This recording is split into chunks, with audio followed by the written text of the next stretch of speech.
Good morning. How is everyone today? All right.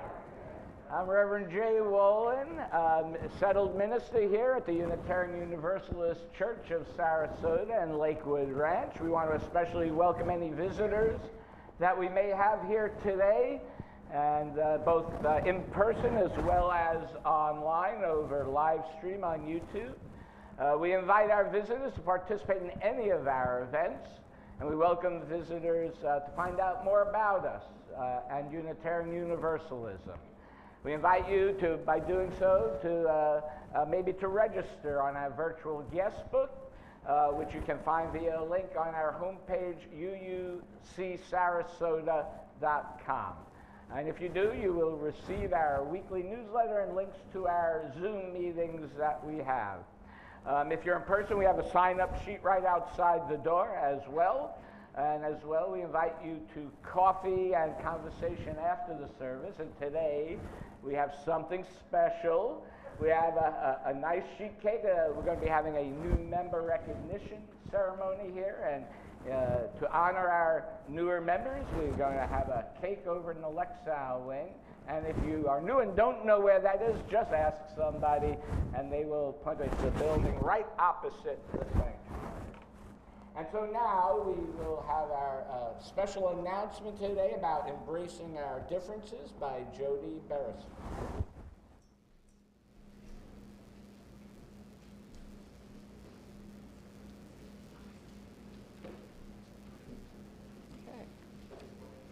Good morning. Okay. My name is Jody Beresford, and I'm a member of the Racial Justice team. Today I'm here to ask you to honor our commitment to the church's commitment to embracing our differences. Embracing our differences uses the power of art and education to promote diversity and reject hatred and prejudice. Embracing our differences embodies the very essence of our first principle, the celebration of the inherent worth and dignity of every person. Last year, we were the very first church to display our commitment to racial justice. Seeing our flaming chalice made me so proud to be a member of this church. In 2023, with your spiritual and financial support, we are remaining community allies with this amazing organization. We will again sponsor a racial justice billboard. This is Embracing Our Differences' 20th anniversary. 500,000 visitors are expected to view our church's flaming chalice on our 2023 beautiful and very provocative billboard. Just like UU's, Embracing Our Differences confronts every type of social injustice. I am especially moved by their stand against racial injustice. In 2020, George Floyd was murdered. Embracing Our Differences immediately issued a statement of solidarity. Here are a few lines from this document. Black Lives Matter.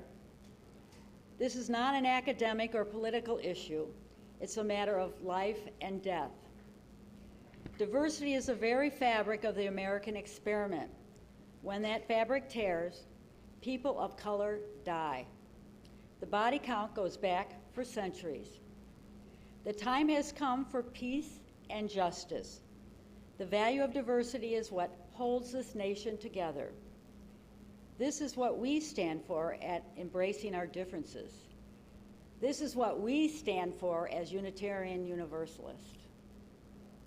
Today, let us demonstrate our commitment to racial justice. It is Unitarian Universalists like you that change the world. With all of us, 100% of our members donating, will say loud and clear that we fight against racial injustice. Please use the pledge card in the order of service to show your commitment. There will be a table in the courtyard where you can drop off your pledge card or donation. There is also a designated Embracing Our Differences button on our website. Let us be in shared ministry with Embracing Our Differences and speak up for equity, peace, and justice for all. And may it be so.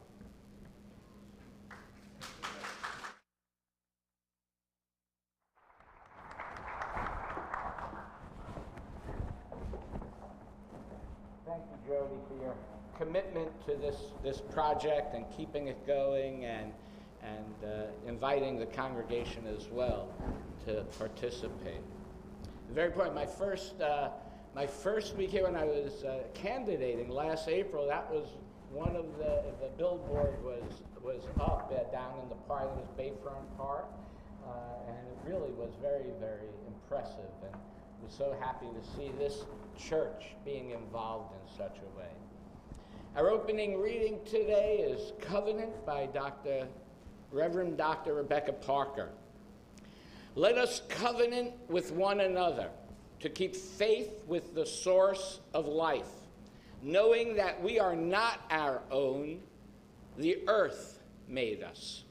Let us covenant with one another to keep faith with the community of resistance, never to forget that life can be saved from that which threatens it, by even small bands of people choosing to put into practice an alternative way of life.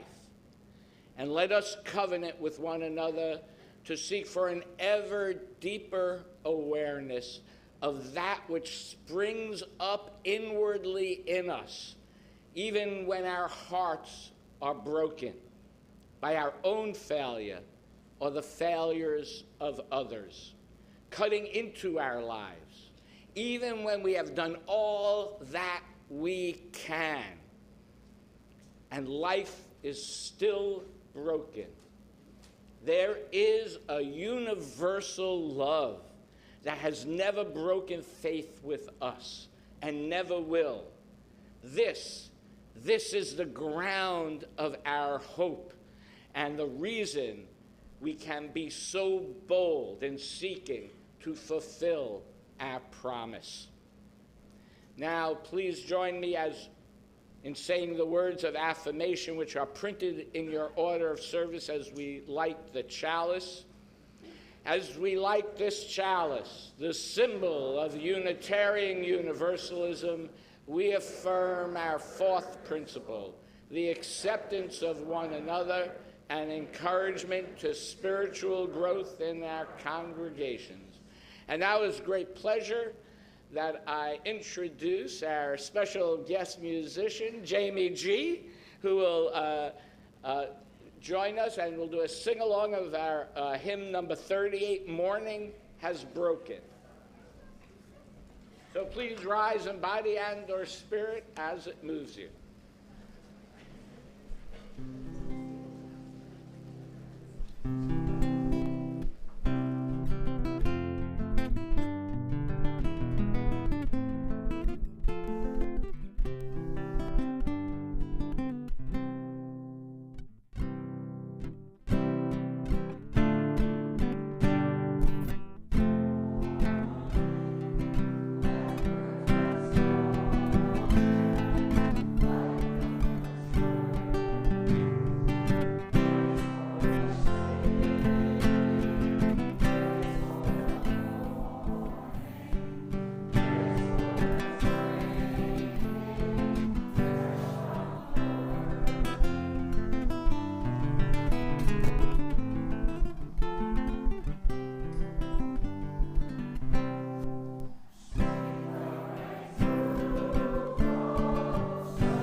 The new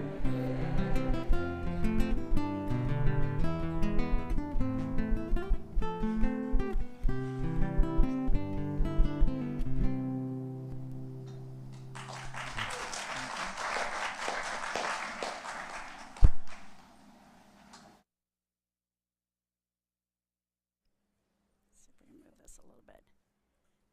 Okay. Did Alex make it this morning? I am not seeing Alex, my first victim. So I'm going to call on my next victim, which is my granddaughter, Nex. Nex, if you'll come up. It's nice to have family victims, I guess. Okay. So Nex and I are going to demonstrate some ways that we change the world, including ourselves and those around us. So let me get my props out here. So you need one and I need one. Okay, hold on to that. So in 2006, Carol McLeod, an early childhood specialist, wrote the book for very young children, but then realized we all needed to have the same message. And her book name was, Have You Filled a Bucket Today? So instead of reading the book to you, Nex and I are going to demonstrate the book's message. So, Nex, have you ever read this book? No, I have not. Oh, good, good. Did you know that everyone has an invisible bucket? No. Even animals have invisible buckets. But since we're doing a demonstration, I brought a non-invisible bucket so that people can see and hear what we're doing, okay?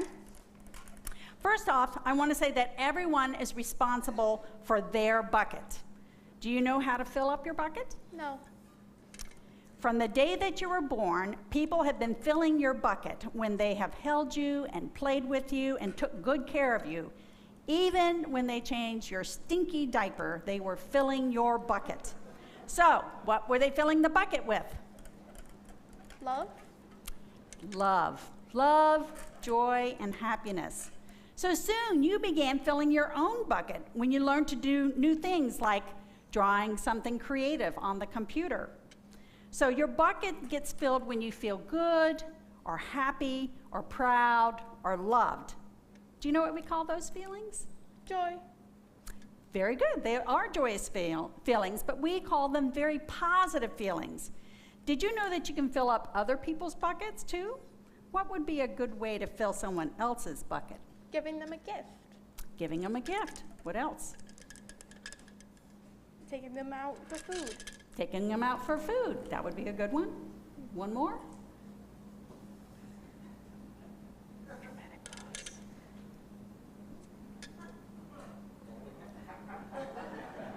Something? Playing a game with them. There you go, playing a game with them. I was going to say, can you play a game with Grandma? Okay, those are positive feelings. When you say or do something nice for someone, that fills their bucket because it makes them feel good or happy or loved. But you know what? When you fill someone else's bucket, you also fill your bucket too. So let me show you, and here's an example. Next, I really like that shirt that you're wearing. How does that make you feel? It makes me feel good. Excellent. So when you hear that, a positive thing happened in her bucket. And also, it filled up my bucket at the same time. Hold on just one second. I'm going to my second page here. I didn't memorize the book. So, do you think that things can unfill your bucket? Yes. What would that be? Someone bullying you. Someone bullying you, absolutely. So what if I said, hey, Nex, I really like that shirt that you're wearing. How did that make you feel? It made me feel unhappy. Unhappy, maybe small? Yeah. So when people do or say things that are hurtful, that make you either sad or angry, or they don't seem sincere about what they are, those are negative feelings, and they can take or dip from your bucket. Why would someone want to dip from your bucket? To get more into their bucket. That's right. Sometimes we dip into other people's buckets because someone dipped into ours. Like when someone embarrasses you on purpose, and you might reply in anger. You didn't reply in anger, thank you. I know I embarrassed you, but anyway. Sometimes bucket dipping becomes a habit because we see others doing it. Often, dippers are those whose buckets are not full or being filled regularly, and they think that if they can make yours less full, then theirs would be more full. But that's not how this works. Just like if you fill someone else's bucket and it fills yours as well as theirs, If you take from somebody's bucket, it also takes away from yours. And that person may not show it on the outside, but on the inside, they feel worse. So, what is this? A lid. A lid, very good. Sometimes we need lids to our buckets. Many times a day, each of us is bombarded with negative feelings, and those feelings could dissolve all the happiness jewels that we have stored in our bucket. So, when you feel that your bucket is being dipped, put a lid on it. Don't dip back, because that'll reduce your bucket too. Put a lid on it. So now that we all know about buckets, I'd like everyone to practice filling up someone's bucket by turning to the people around you and give them a positive affirmation like, I'm happy to see you, or I can't wait to talk to you after the service. But make sure it's sincere. You have 1 minute, so let's fill our buckets and our sanctuary with positivity. Go!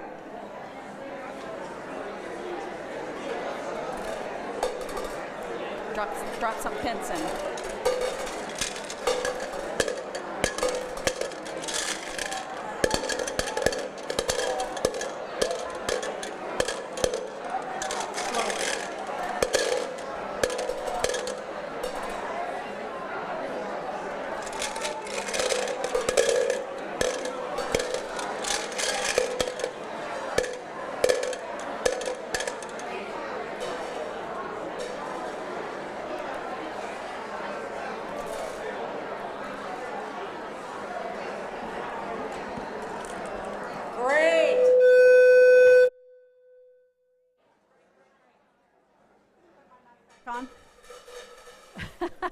I heard all those positive feelings. Thank you. I can feel it. I hope you feel it, the positive energy in here. Let's keep it up for the rest of the day. Don't let that energy, negative energy, take it away. Remember your lids. Put them on your bucket. Don't let anybody get into your bucket. And so now I'm going to invite our younger UUs to join me and their teachers in the back as we go into our classes. Thank you.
Thank you, Don Bryn. Thank you. So our centering words today, and I would like, if you are willing and able, if you have served in our armed services, our armed forces, if you choose, I would like you to stand to be recognized, whether by standing up or by raising your hand.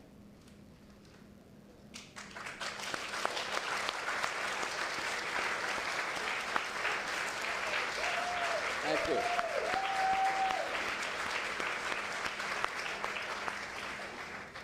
Also as well, if you have had a member of your family who has been in the armed services, if you would stand and be recognized as well if able, which I imagine would be most of us.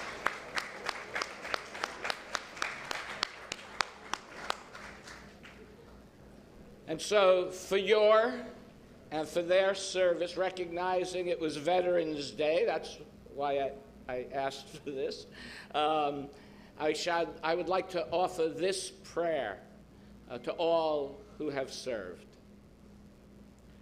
Spirit of life and love, we are grateful for the service of these and all who have served in our armed services. protected us from harm, defended our freedom. May we always be faithful to them as they return home to us. Just as they made commitments for us, may we remember our commitments to them. And as they provided peace for us, we hope that they be provided the peace of mind as well. All this I ask and pray in your name. Amen. Let us take a moment of silence now to reflect on the sacrifices that others have made and continue to make in defense of this country and democracy.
Our next reading is from Douglas Steer, a Quaker teacher. The ancient question, who am I, leads inevitably to a deeper one. Whose am I? Because there is not identity outside of relationship. You cannot be a person by yourself. To ask whose am I is to extend the question far beyond the little self-absorbed self and wonder, who needs me? Who loves me? To whom are you accountable? To whom do you answer? Whose life is altered by your choices? With whose life and whose lives is your own all bound up inextricably in obvious and invisible ways? End quote. Well, I would say this church needs you, and the church is altered by the decisions that you make, including the choice of how generous you will be. And so we ask you to keep this in mind as we take our weekly offering. Please be as generous as you can. For those online or on your cell phone, there's a link on our YouTube video or on our website under the description of today's service. Let this sacred time begin.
now we have a special recognition and ceremony, which we do a few times a year to recognize our newest members. It's been a while since we've done this, so I would like to invite up everyone who has joined the church since June. If you can come to the front to be recognized. I'll have a little ceremony, and just if you can stand up on the steps or right in the front lane there.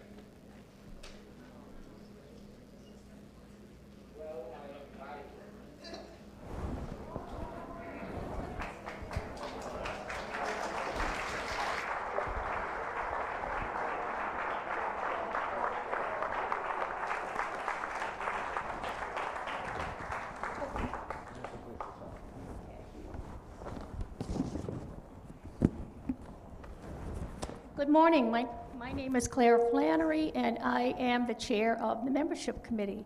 And we have had since June 1st of this year, 37 new members join our church. And this is a representation of those that could come today to be part of the ceremony. So we're going to read a little script that we have, and we would like all of you to I think they can partake in some of the reading.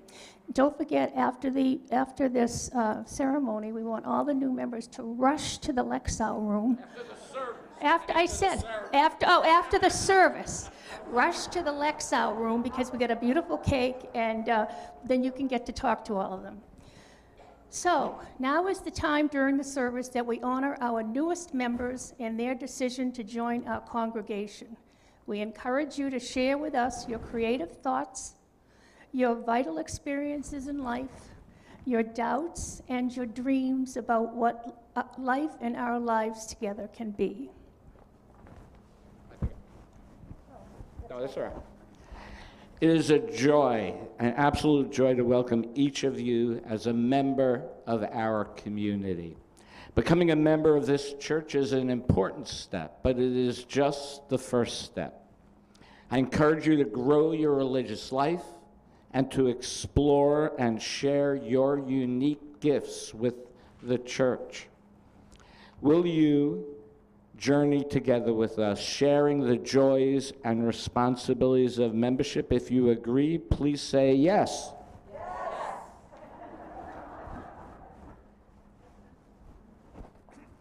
I want you to think back to Catherine's lesson for all ages, and this is your chance to fill up a lot of buckets at the same time. So, members of our church, will you reach out to these people in friendship, including them in our activities? Will you walk with them on their religious journey? Will you be open to their unique gifts and perspectives? Will you extend a warm welcome to each of them, remembering that each of you was once a new member? Wait, there's more. Can we get the sign up on the screen? There is a part for you all to play in this. There we go. Now.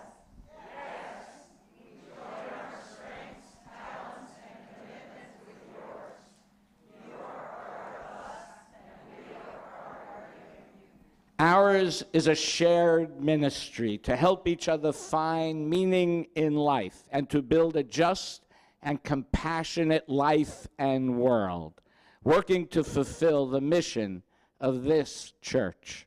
So let's all give our new members a round of applause and thank you all for being here and a part of this congregation.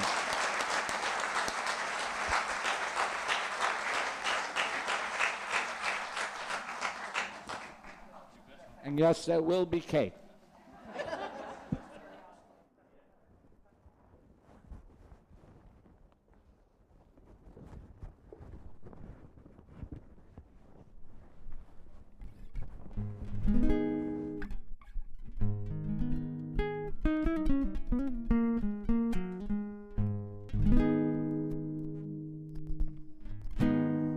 The long and winding road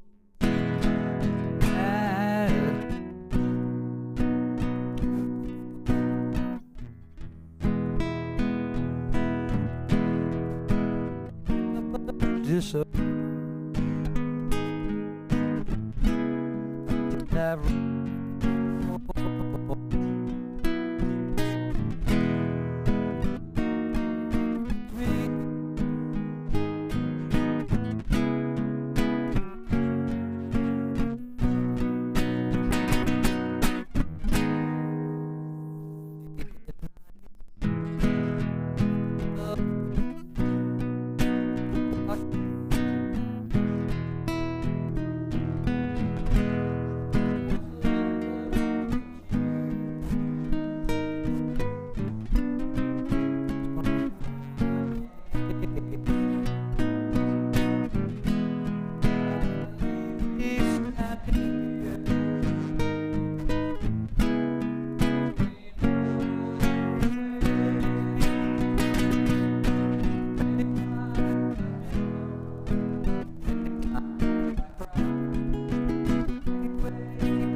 he'll lead me back.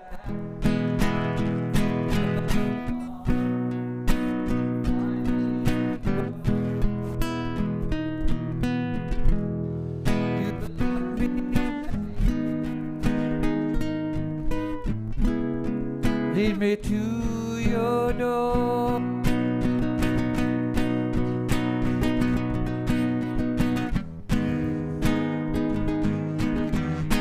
There he'll lead me back to the long, winding road.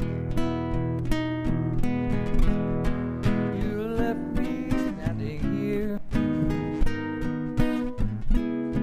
for a long, long time ago. Don't keep me just waiting here. Me to your door.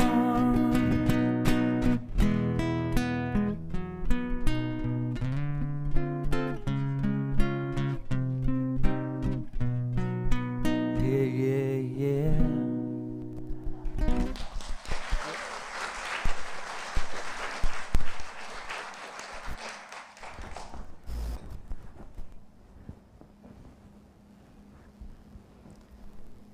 Thank you, Jamie.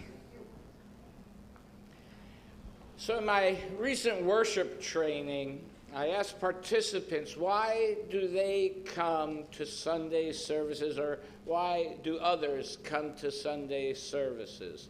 And you can imagine with a congregation this size that the answers were quite diverse. So the most common response was being in community with others.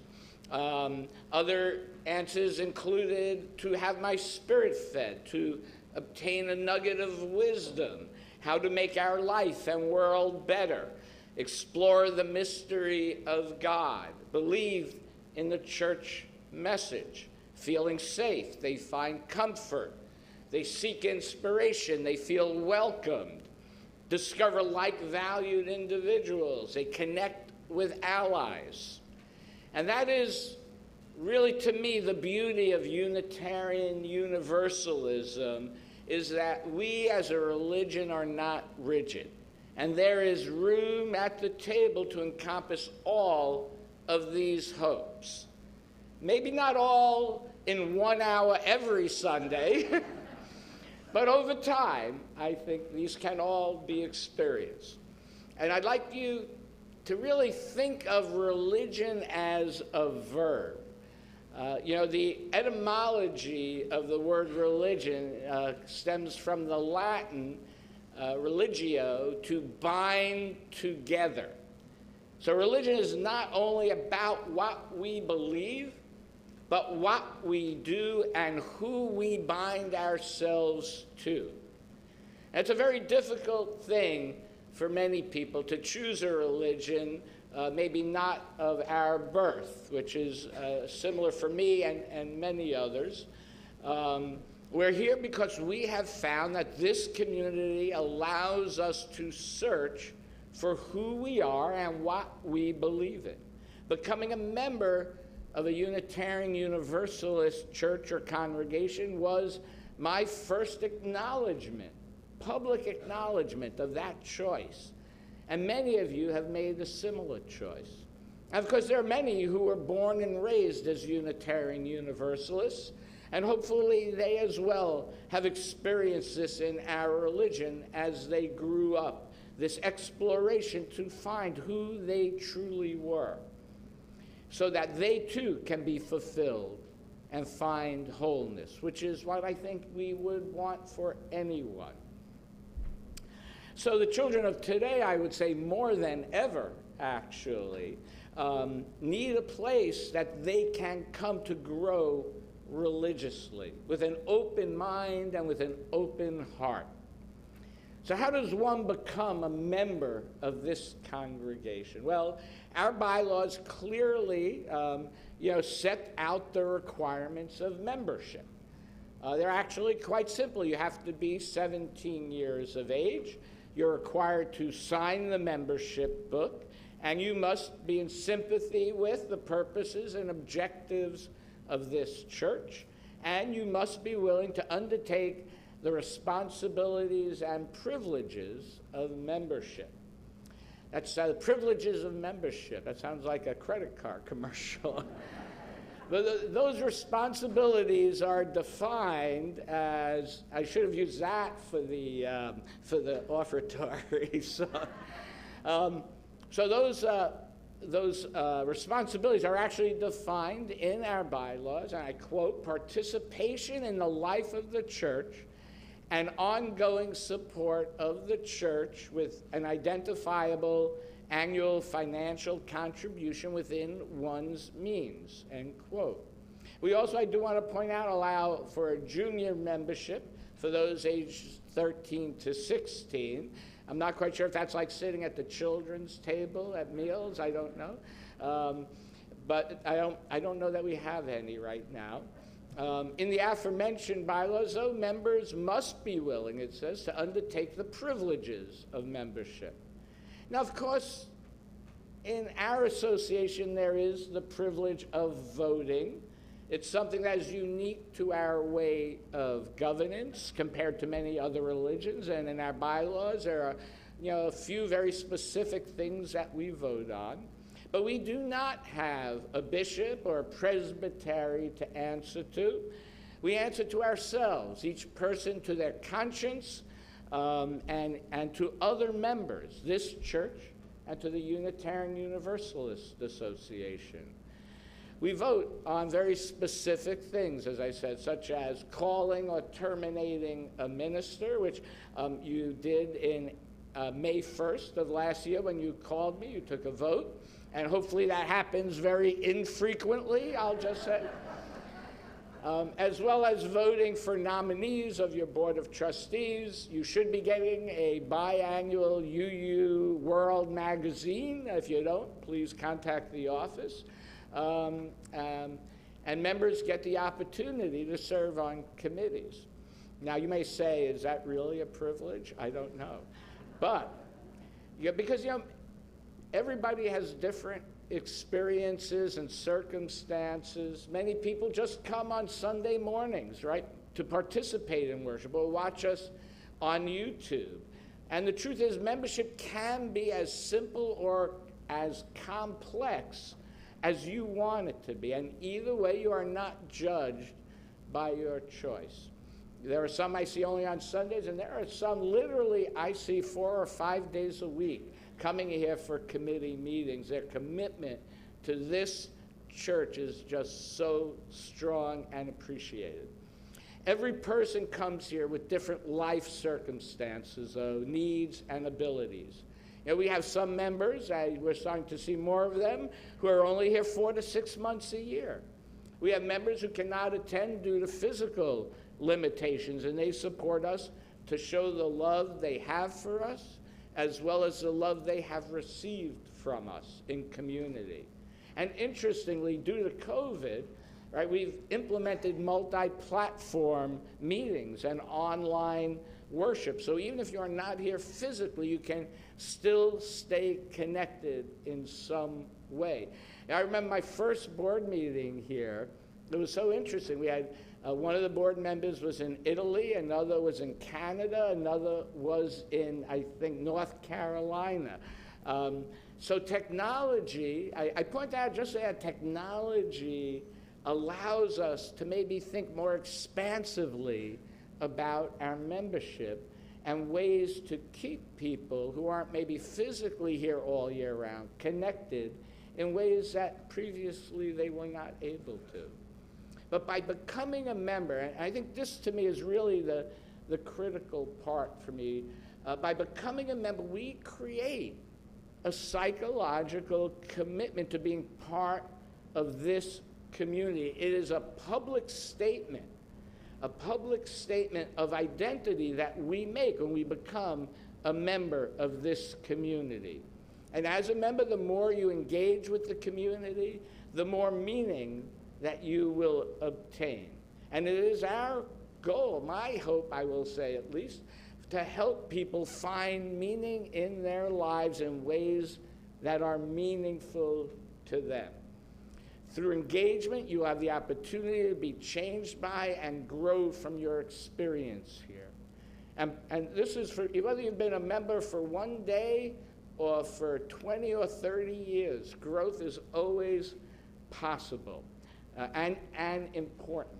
Our fourth principle, which we said aloud earlier, right? Acceptance of one another and encouragement of spiritual growth in our congregations. And I'm going to say it's merely having a principle, right, in and of itself is not a reason to grow, right? But what is the substance behind that principle? I think that's what we always think about, substance over form, I would say. And I've always thought this principle was an interesting juxtaposition of phrases, right? We accept you for just who you are, and now we want you to change, right? But I think it is important for each and every person to improve. Architect and Unitarian Frank Lloyd Wright once said, and I quote, "No stream rises higher than its source. Whatever a person might build could never express or reflect more than they are. They could record neither more nor less than they had learned of life when the buildings were built," end quote. Now, in the business world, we used to use the phrase, the Peter Principle, which, by the way, I found out when doing some research for this sermon that was actually named after a Mr. Peter, who stated a similar idea, but in a more negative connotation. It said, and I quote, "In a hierarchy, every employee tends to rise to their level of incompetence." Now, this last statement, and I'm sure we have seen people in the workplace where we've found that to be true, but this last statement presupposes that a person has an inherent limit on their competency and can't grow beyond themselves. Because the truth is, we usually underestimate what we are capable of. We need to push ourselves and each other to improve, to reach our full potential of our humanity and our community's ability to impact the world. So as an allegory for this concept, I want you to realize, I'm going to tell you this story, I want you to realize that for recorded existence until 1954, no one had ever run a mile in under 4 minutes. Many believed it was impossible and would never be done. And then in 1954, Roger Bannister, from England, I believe, set for himself a rigorous training schedule, and he ran the mile in under 4 minutes. And poignantly, they had 2 other fast runners pacing him, which pushed him to run faster. And within 2 months after Bannister broke the 4-minute barrier, another runner, John Landry, broke Bannister's record. And now, of course, a 4-minute mile is considered, I would say, the standard in professional track and field. and has been recorded by at least 1,600 runners in competition. It very well may have been many more not in competition. But what was once considered impossible is now commonly achieved. And I think that is a story that we should remember when somebody tells us that something is impossible, or the task is too large, or the road is too long. If we are to build a just and compassionate life, community, and world, we will have to become better human beings in our thoughts, in our words, and in our actions. We will have failures along the way, and some days it may seem impossible, but if we set a course for ourselves and we are intentional about how we want to be in the world, then one day being just and compassionate will be the standard by which all people live. But first, we have to believe that we are capable of achieving this feat. We have to set a rigorous training to become just and compassionate. And to be part of that training is being an active member of this religion and of having a spiritual practice that trains us to be just and compassionate. We come to this church to focus on issues such as the purpose of existence, the meaning of life, how we want to live in the world. So we should spend some time focusing on that when we are here.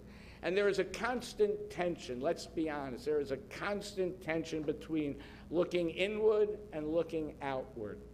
Looking inward to explore, to understand, and then looking outward, right, to put our understanding into our lived experiences in the world. And then there is a tension of being challenged and finding sanctuary. Right here in a trusting and loving environment, we can explore and move out of our comfort zone to look at our lives and the world in new and different ways, without fear, without judgment, without condemnation. And then there are times after the stress of facing the world and the constant bombardment of challenges, we often just need some time to relax with friends, to rediscover our center, to find our peace, to build our strength in community so that we can be challenged again and do what we need to do in the world. There's also this tension of learning from the wisdom and experience of our elders while remaining open and hearing the wisdom from younger people based on their experiences in the world. We are always trying to balance these tensions. And if we don't balance them, we will find ourselves either burned out from constant challenge, or we become too comfortable and we don't implement our values into action. We need to find that balance, and we need to help each other find that balance. We need to pace each other in our practice and push each other to always be our best. And this growth can only happen when we are in good relationship with each other. So, and in truth, I would say that is the theology of membership. It's a theology I would call relational theology. How we act and treat each other, particularly in our pluralistic theological tradition, and particularly because of the progressive nature of our tradition and our religion, we are sometimes confronted with ideas that are challenging to us. And so how we move forward is remembering we are in covenant together as members. And we can be a place where the whole is greater than the sum of its parts, such as a choir which has different voice types: soprano, mezzo-soprano, alto, tenor, baritone, bass. Those are all great because they're often answers to the New York Times crossword puzzle. That's how I found them out. But each voice on their own has its own beauty. But together, they blend these individual voices into this just wonderful harmony to create something more beautiful than they could ever be alone. And as a congregation, we are an organic entity. We are changed by each new member that joins us with their unique skills, talents, and experiences. We are all here creating this community together. And we can only be successful if we grow together. Because as I said, ours is a shared ministry, empowering all to be given responsibility for fully participating in our religious community, finding and sharing your unique gifts with each other to help create that harmony and wholeness that we seek, working together and holding each other accountable when we make a misstep, helping lift each other up when we fail or when we fall, encouraging each other to live our lives to its fullest potential. Membership should not solely be a covenant and commitment to the organization, but also a covenant and commitment to your fellow members and a covenant and commitment to past members of this church who created what we now have. Membership is also a covenant and commitment to all future generations of members of this church to create something upon which they can build as well, so that they too can have a place to search for truth and meaning in their time. For the future will be different than the present, and we now can help create that future, a future where all people respect the dignity and worth of every person, a future where we live in harmony with nature to create a sustainable environment, a future where people of all races can live together to create and live in unison with justice and equity, a future where all people from all cultural backgrounds can share and enjoy the richness of each other's cultures, a future where people of all sexual orientations and gender identities are welcomed for who they are and are not discriminated in our society, a future where people from all religious backgrounds can live together in peace. And I cannot believe I have to say this in 2022, but a future where women have the freedom to control their bodies and their reproductive health choices.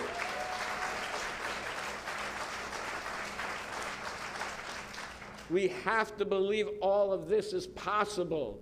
And some of this may not happen in our lifetime, but we have to believe it is possible. We never know where the journey of life is going to lead us. A journey together as a community is easier than a journey alone. So bring your passion, bring your compassion, bring your curiosity. Embrace your fellow members, old and new. Embrace visitors who show up at our door, old and new. Embrace them and let us make sweet harmony together. May it be so. And one last time, I'd like to introduce Jamie G. Take Me Home.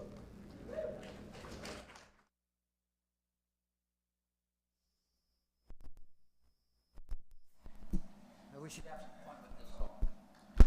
Your Reverend changed the words in there a little bit, so we'll see what happens.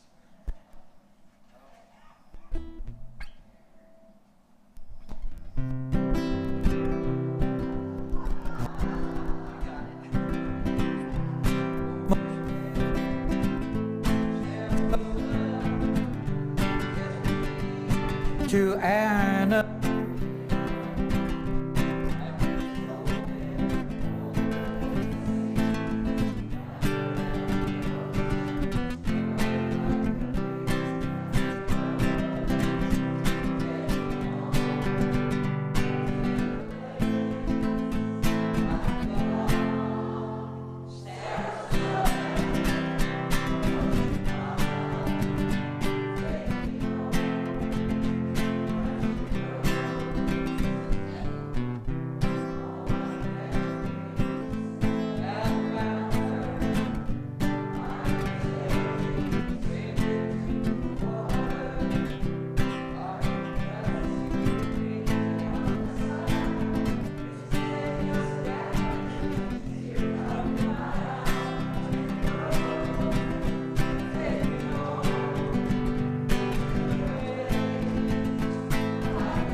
The microphone gods love you. Our closing words are from the Unitarian theologian Henry Wyman, where he says, inevitably in our lives we commit ourselves to something, whether worthy or not. The direction and intensity of our loyalties give shape and meaning to our lives. Loyalties, commitments, covenants, the promises we make to one another. These are the things that tell us to what we belong. By doing so, they tell us who we are. Please join me in extinguishing the chalice with the words that will be up on the screen. We extinguish its flame, but not without the truth, the warmth of community.